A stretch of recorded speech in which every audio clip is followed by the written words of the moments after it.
whimsical,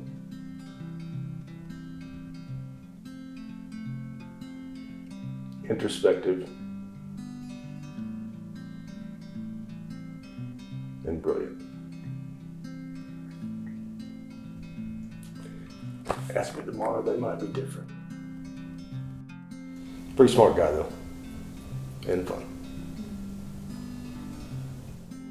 I'm Dan Phillips, and I live in Huntsville, Texas. My wife and I started the company known as the Phoenix Commotion.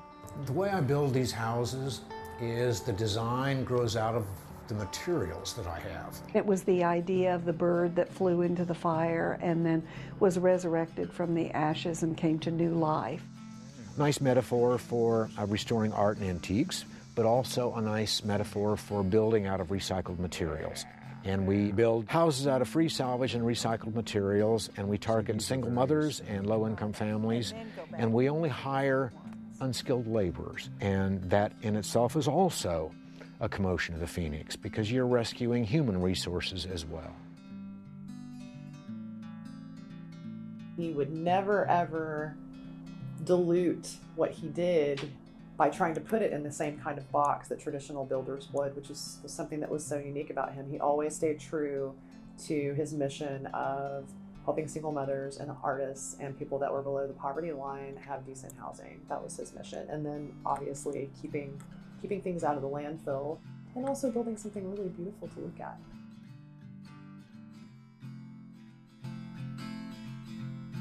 They're literally, there's one house that's called the license plate house because the entire roof is a license plate. I lived in the storybook house, which has also been called the Hobbit house because of the way that it looks with the rounded roof. Part of his commotion was that, he always said that people want to keep artists on the fringe. They want to keep them outside of town. You don't necessarily, you want to keep them out there. Well, he wanted to have, part of his rebellion was having an artist haven in the middle of town, in the nicest neighborhood. And when he started in the avenues were not the best place to live. So one of his impacts was that building these houses not only brought awareness, but just brought a better sense of community to people. They were curious about it. It made people want to keep up their houses a bit more, and it actually changed the landscape of the neighborhoods where he built because it improved the quality of the neighborhood and the community. And the idea is that anybody can have a house. All they have to do is build it themselves. So like the Tips Warehouse, that was an agenda of Dan's. TIPS stands for Trash into Plowshares. The point of the TIPS Warehouse is when you're taking something out to the dump, if it's a usable building material or a fixture, if it's a toilet, if it's a sink, if it's a door, hardware, paint, anything that is a usable building material or fixture, instead of going into the landfill, it goes into that warehouse. And if you are a person without much money that can prove you don't have much money, you can take it out to solid waste management and they'll give you a voucher to go in that warehouse and get what you need. To be able to do what he does, Dan convinced the city of Huntsville to provide a warehouse to rescue usable building materials. For legal reasons, you can't get materials from a landfill, but you can arrange for those materials to go into a warehouse, which is what they did. We indeed are building whole houses out of what otherwise is headed to the landfill, which can amount to about 75% of the houses they build, and with a quality of materials that often enough are way beyond what the middle and upper class can afford. You probably don't get the sense of how many people weekly would plead with him to build them a house in Lake Tahoe or come to Toronto and speak at a conference, and he just couldn't do it all. It was not physically possible, and he really never wanted to build outside of Huntsville. So the fact that he would go to Houston and build Smither Park was fairly remarkable to most of us, because his answer was always, I live in Huntsville. That's where I work. So Stephanie Smither, who's passed on as well, she was a good friend of Dan and Marcia's. And she is also huge. Her and her husband, John, were huge art collectors, art lovers. They originally were very involved with the Orange Show in Houston. And that was a singular location, and it was an art installation primarily made out of recycled materials. When Stephanie's husband passed away, she asked people, anyone who wanted to do something in his honor, don't send flowers, please give money to the Orange Show. Stephanie engaged Dan to build a park, to build Smither Park. They didn't quite know at its inception what all it would entail, and the fact that it's still being built really, really pleases me.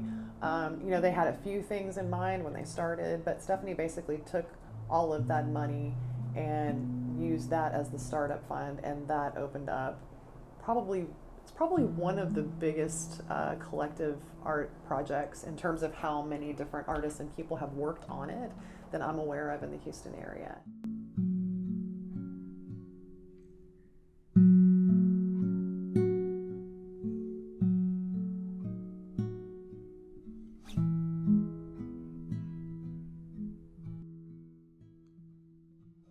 My dad really thought Dan Phillips was a genius. Dan's background, he worked in intelligence in the army in Germany in the 60s. After my dad passed away, people often leave donations or requests, etc. They set aside donations to be set up in the name of the Orange Show for a project that would be created over time or at some point in the future. And at the time, I don't think my mom didn't know what that would be. It wasn't clear to her. 9 years go by. She decides that she wants to hire Dan Phillips, or commission Dan Phillips, to design Smither Park. So they begin that journey, which lasted several years before its real completion, and it's basically finished. I think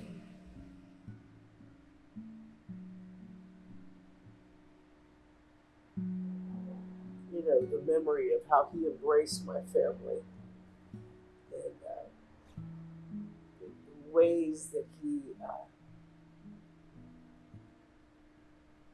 ended up honoring his relationship with my family and parents through his acts, through his generosity.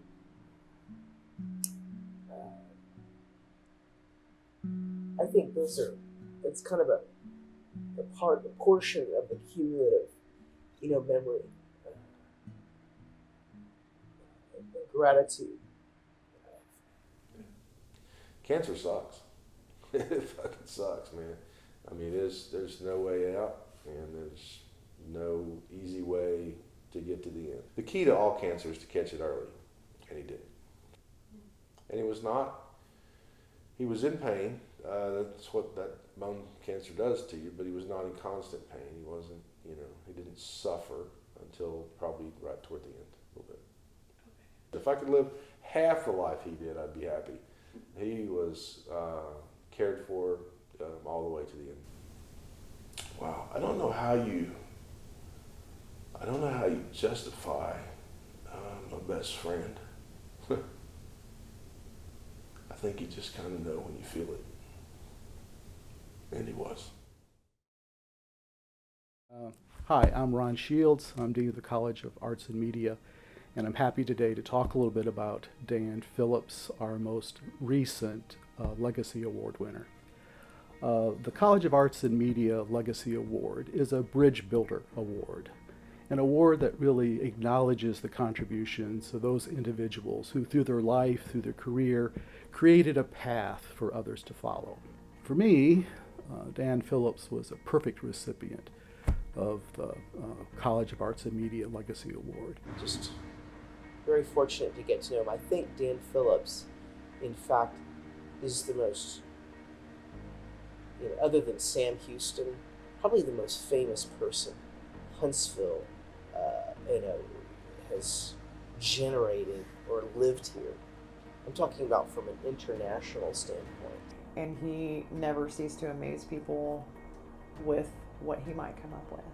And then that would inspire other people to do something either similar or completely different. And so the collective, the collective momentum of that force, obviously, is still drawing in new people. So that's a testament to how that works, right?